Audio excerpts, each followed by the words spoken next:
Kyle, I have great respect for you. You have given me a lot of tools to understand politics over the years. I started watching you back in 2013. Kyle, please stop listening to Nazis, fascists, and racists, because they're wrong on this. Hello everyone, my name is Anirudh Garg, and I'm the host of the Dialectic. Today I want to talk about some criticism that I have of one of my favorite YouTubers and content creators, Kyle Kulinski. He's the host of Secular Talk, and growing up, he was a big impact in my political development. A lot of what I learned about politics, a lot of what I understood and my perspective was shaped by arguments he made. I haven't always agreed with him, but I think he's always been a good actor who has been, for the most part, data-driven and logic-driven, and at the end of the day, wants the same outcomes as I do, which is a freer people, a better world, and a more democratic workplace. But he said something recently in a video that he made on his unpopular opinions, and I'm going to take some issue with that. Now, the first issue that I'm going to take with is, well, how about this? Let's look at the video together and let's go side by side. The issues that I have and how those could compound and be counterproductive to, I guess, his goal, a leftist world. So let's go step by step from the video. All right, Kyle's unpopular takes. This is one of those takes where my position is popular if you poll the entire country, but where I generally fit on the political spectrum and the political camp that I'm normally in, my take is wildly unpopular in this camp, in left-wing political junkie circles. So it's the issue of immigration and borders. Now, very simply, I don't think borders are inherently bigoted or racist or xenophobic or problematic. I actually think borders are necessary. And the reason I say that is it's very simple. It's for organization's sake and process sake and administering good government sake. So for this, he's right. Generally speaking, if the use of borders is to make distinctions between different geographic areas, then yeah, there's nothing wrong with borders. If we simply say this is the state boundary between New Jersey and New York, one which has degenerate people and another which has degenerate culture, well, I mean, that border kind of makes sense. It helps us make understanding of the world. But so, obviously, the further away you get from a local population, the harder it is to govern and the harder it is to have a streamlined, efficient process. So in this country, for example, we have Social Security and Medicare. That goes to old people. The only way you can have a functioning welfare state and those programs work is to have borders. And so you limit the number of people who can. Hello, Georgia. I'm Vernon Jones. I want to be your governor. Listen, I'm in a fight, but who can get those programs is to have borders. You can have a functioning welfare state and aligned, efficient process. So in this country, for example, we have Social Security and Medicare. That goes to old people. The only way you can have a functioning welfare state and those programs work is to have borders. And so you limit the number of people who can get those programs. There's an old saying, you could either have a welfare state and borders or no welfare state and no borders. And this is something that libertarians, hardcore right... All right, I'm going to stop him right here. This is a major issue because aside from this, it's a weird false dichotomy. You can choose to either have strong borders or a functioning welfare state, and that they're mutually exclusive. The reasoning behind that is that, if you have a welfare state and loose borders, everyone's just going to come to your country. Now, Kyle, please stop listening to Nazis, fascists, and racists, because they're wrong on this. They're wrong for multiple reasons. But I'll let you explain yourself a bit more. Right-wing Ayn Rand-style libertarians have understood for a long time. In fact, they are in favor of open borders. And they're in favor of open borders because they know it would effectively destroy the welfare state if you open the borders up. Well, that's generally not the reason why libertarian types are in favor of open borders. Like true libertarians, and I consider myself a libertarian socialist, we want open borders because we believe in the free movement of people, that people should be able to move across different countries, share their ideas, share their cultures, and we have a globalist community. I like the term globalist. I am a globalist. A lot of people, especially on the populist left, don't like that term. People on the populist right definitely do not like that term. But generally speaking, the free movement of people is incredibly important for any type of leftist vision. Libertarianism is a leftist ideology, originally was. It doesn't mean market fundamentalism. What it means is that people should be free to sort themselves out. That means, ideally, we want to live in a world where I can decide I want to live in Singapore as an American citizen. The tax situation can be figured out. That's not very complicated. But I can live any part of the world and still engage with it and live there and move between them. I can decide to live in Singapore 1 year, then go to Hong Kong, then go to Macau, then go to France, then go to Norway, come back to America for a while. The idea is that there's a free movement of people. And borders make that very difficult because obviously for some reasons you need to keep track of people who are going in and out, especially now during the COVID-19 pandemic. You need to know who's where and what to track the spread of new COVID-19 variants. But generally those are procedural effects, not sufficiently limits on that. We want a world where we can move around and see the rest of the world. So that's why libertarians are in favor of it and why libertarian socialists should be. And Kyle sometimes calls himself a libertarian socialist. So he should be in favor of that.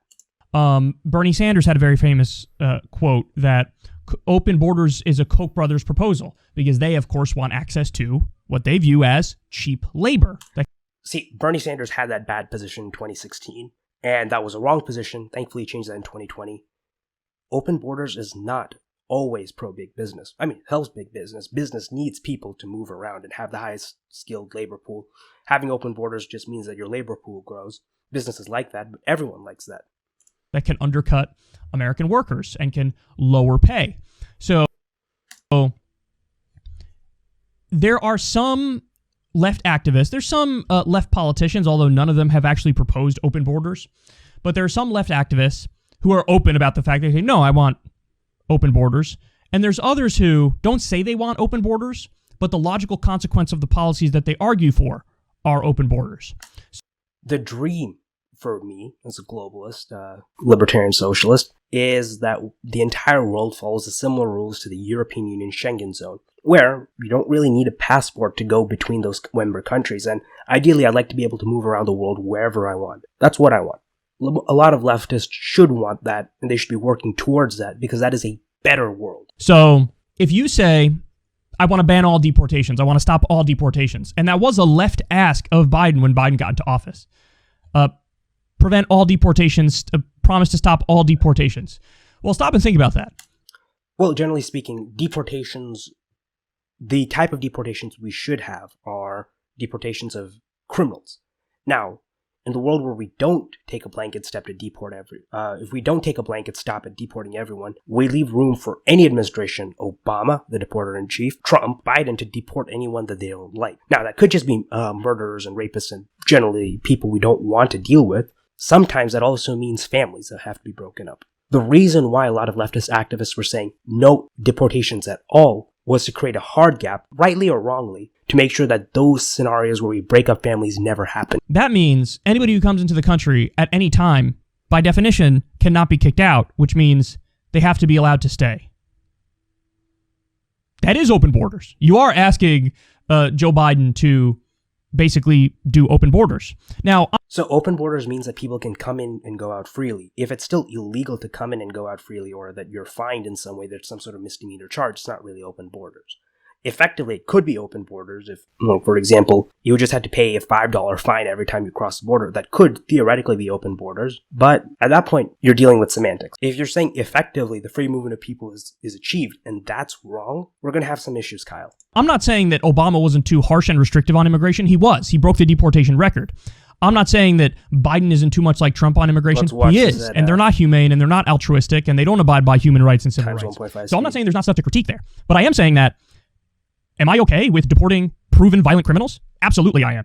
Absolutely I am. I have no problem with that whatsoever. So would I ban all deportations? No. Because again, if in the world where only the most undesirable people were deported, I would agree with you. We don't live in that world. I don't believe in having open borders. So if you want to have a functioning welfare state, and I do, I'm a huge fan of the welfare state, you have to have borders. And what I would say is... All right, so he made a hard pivot with no logical sense. Let's talk about this. Now, the myth that you can't have a strong welfare state because of illegal immigrants is patently untrue. Here's a study from Giovanni Perry and this was published in the Federal Reserve Bank of San Francisco, and they found that there was no evidence that immigrants crowd out U.S.-born workers in either the short run or long run. Data on the U.S.-born worker employment implies small effects, with estimates never statistically different than zero. Impact on hours of workers is similar. We observe insignificant effect in the short run and small but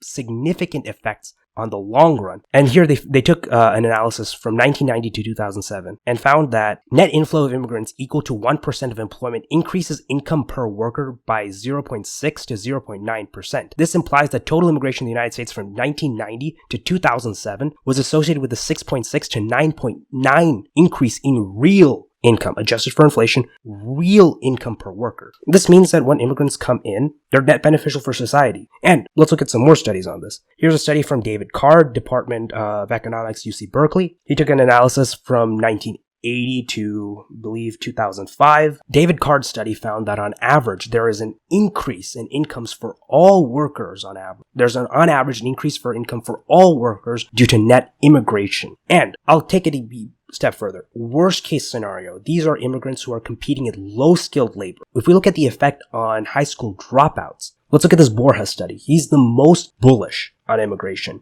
And he says that they only found a decrease in the short run of 2.2% of wages. They only found in the short run a 2.2% decrease in the wages of high school dropouts. And over the long run, that's about 1.1%.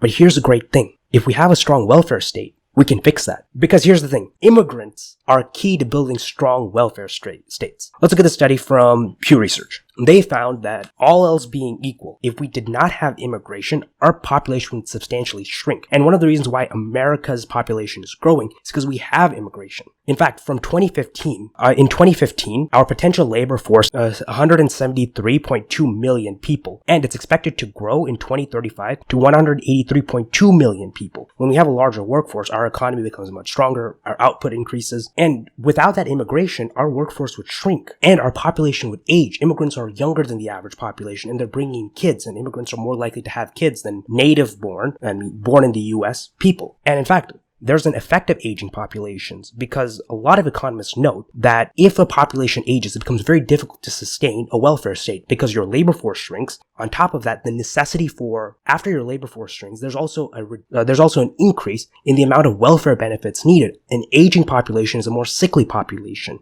In order to take care of them in a world where no immigration is there, we're going to have to increase the age of retirement. So either discouraging early retirement or increasing the Medicare and Social Security retirement age from 65 to 70, or you have to make substantial cuts to the welfare state to make them sustainable. But that's not the case. You don't need to do that because immigration can fix that. So there are countries that restrict heavily immigration. Those countries are countries like South Korea and Japan. Here's a study from Mukul Asher and Fukunari Kimura, who found that countries like in East Asia, like South Korea and Japan, saw heavy drop-offs in their labor force participation as their population aged. And with a shrinking labor force, it became more and more difficult to sustain the social welfare state. Without that social welfare state, a lot of people are bereft. There's an aging population and the infrastructure to take care of them just isn't there. And we can say that, okay, it's just have more kids. It's very difficult to incentivize people to have more kids. The Japanese government, the South Korean government are spending billions of dollars trying to get more people to have children. They're just not. A consequence of having a more developed country is that women stay longer in school, they're in the workforce, and because there are a lot of institutional barriers, sexist barriers for women to leave the workforce, it becomes very difficult for them to have children. Hence, here come immigrants who love to work hard, support the population of the welfare state, and have kids who are also going to work hard and support the welfare state. In fact, let's take the NHS. Both Kyle and I are huge fans of the NHS. There they found that nearly 28% of staff, that's doctors and nurses in the NHS, had their qualifications done outside of the UK. A lot of them are foreign. Some from India, some from European Union countries, some from Nigeria. So many doctors are in the welfare state to take care of people, especially in the UK, native-born UK citizens, who are aging out. There isn't an either-or between having a welfare state and having open borders. Having lots of immigration is a necessary component to sustain a welfare state. And this is the double thing that a lot of Nazis use. Nazis, fascists, Nazbols, populist right. Here's the thing. Kyle, you're going to have to buy the bullet that the populist right is a scam. Not only in elected office, but also among the people. Because when people had the option to choose between having economic populism, social right-wing populism, they almost always vote off of the culture war. Josh Hawley raised next to no money when he was fighting for the infrastructure bill, when he was fighting for the checks. He raised so much money off of critical race theory. off of the random culture war bullshit like Dr. Seuss and Mr. Potato Head. It's because this is the lie that a lot of right populists use. They don't really care about the social welfare state. Most of them don't. If they did, they'd be going, hey, let's go, immigration, let's go, go, go. No, they don't really care. They pretend to because that brings a lot of nosballs. Maybe you've heard the term nosball vortex, where we're pushing populist left people in a rightwards direction because they feel like the only way we can get Medicare for all is if we close down our border. That's empirically not true. If we close down our border, heavily restrict immigration, our economy suffers because GDP and output drops, our labor force shrinks because we don't have the most qualified workers in the world coming here, and on top of that, our ability to sustain a welfare state drastically reduces. And the consequence of that is, in order to make programs like Medicare and Social Security soluble, we're going to have to further means test them, raise the age, and make the livelihoods of everyone in the US so much worse off. Kyle, just looking at this data, the position you have isn't compatible with your other leftist ideas of making sure that we create a strong social safety net and encourage the best life for everyone in America. I would highly encourage you, if you watch this video, please reconsider this and do a little bit more research. I'll have links in the description. You can read more into these studies. But I really beg of you to do this because I think that if you change your mind on this, you can start moving past the paradox of populism and start looking and make better arguments for leftist movements in the future. Because populist right doesn't exist. And even in Nazi Germany, when the populist right came to power, the fascists killed them. Night of the Long Knives, because this type of sustainable economic model just doesn't exist. You cannot have a welfare state without immigration, without open borders immigration. We want as many people to come in as possible. And it's more true to the leftist value of the free movement of people. I hope you believe in freedom just like I do. I'm a libertarian socialist. I want people to be able to live anywhere that they want. Now, obviously, there are limitations that we have to put just because we have to account for people who know where they are. But we should always work to remove those limitations and create a better system for everyone. The ideal world is a world without borders, where the only borders are just there for geographic distinction to tell which city is a nice city and which city is a bad city. We want to make sure that people are free to live wherever they want, whether it's in the United States or outside. And look, fascists, nationalists, they oppose that. That's fine. That's their job. Please, as a leftist, don't do that. Kyle, I have great respect for you. You have given me a lot of tools to understand politics over the years. I started watching you back in 2013. I was a huge fan of yours. A lot of my development and understanding of politics came from you. And you created a space in the early 2010s YouTube, where a lot of people who are experimenting with their faith, trying to move past the religious. I came out as an atheist around the same time. You created a space for a lot of us to express ourselves and to understand the world through your lens. And I ask you to consider changing your perspective on this, because if you move on this issue, I think you can make better analysis and better argumentation for how we create a strong welfare state. And look, don't just take my word for it. Bernie did the same thing. In 2016, he called, per his own words, open borders a Koch brothers conspiracy. He walked back on that and he said in 2020 that he wants people to come to this country as not because they depress wages, but because they increase them. Not because they harm American jobs, but because they make more American jobs. So please, change your mind, Kyle. A nation state exists because we haven't come up with a better way to do this thing. We haven't come up with a better way to live and function in a civilized society. And it's like the least bad of all bad options.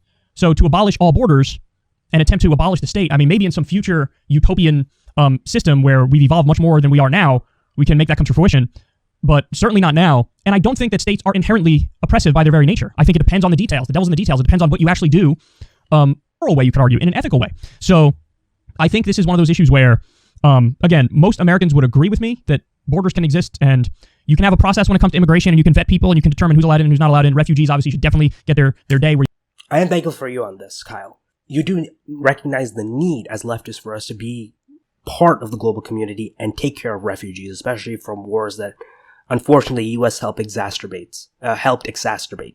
So I'm thankful for that. And I think you just need to make the much more step to say broader immigration. And I think you're onto something. You're on the right track. Where you listen to them and make the decision accordingly. But left activists, many of them are open and honest with the fact that they want open borders, and many of them, just a logical consequence of the policies that they push for, would be open borders. I don't think... Kyle, please be open borders. Let's do it. I think that's popular, and I don't think that makes sense, you know? But the final point I'll make is this. I still do, though, even though I believe in borders and I believe in having a process for immigration, I do think we should lean heavily on the side of be humanitarian, be altruistic, be just when determining who can come in and who can't come in. Because, yeah, there are Most people who are fleeing some country, wherever it may be, they're fleeing violence and oppression, and they're looking for an opportunity to make their life more peaceful and secure. And all of the data shows that immigrants and refugees that come into this country, they almost live the American dream even more than Americans live the American dream. Like the crime rate among both documented immigrants and undocumented immigrants is much lower than native-born American citizens. So stop and think about that. The whole stereotype. So thank you, Kyle, because you're on the right track here. When they come in, they live the American dream better. That means they help boost our economy better. And that's important. If our economy grows and our welfare state is more capable, we can take care of more people. Immigrants will always contribute more to the economy than they take away in government benefits. That's just the truth. Type of like, they're violent. And you recognize that they're model citizens in many ways. Take that a step further and state that laxening border policies, more compassionate, not only is our obligation, it is our salvation. And they commit crimes. That's fundamentally not true according to the data. The overwhelming majority of them are good people who are just trying to get by and do the right thing. The system, we have a vetting process and we be intelligent about it and we weed out violent criminals, but, you know, be humanitarian, be altruistic, believe in civil rights, believe in human rights, believe in justice. And if people, you know, pass through the vetting process, then you let them in and even give them citizenship. So I'm not arguing for let's have borders and be really tough on immigration and really tough on refugees or whatever. I'm not saying that at all. I'm just saying the concept of a border is okay and is not inherently oppressive. And the concept of... So when you say that the concept of border is not inherently oppressive and you act in that way, that's true.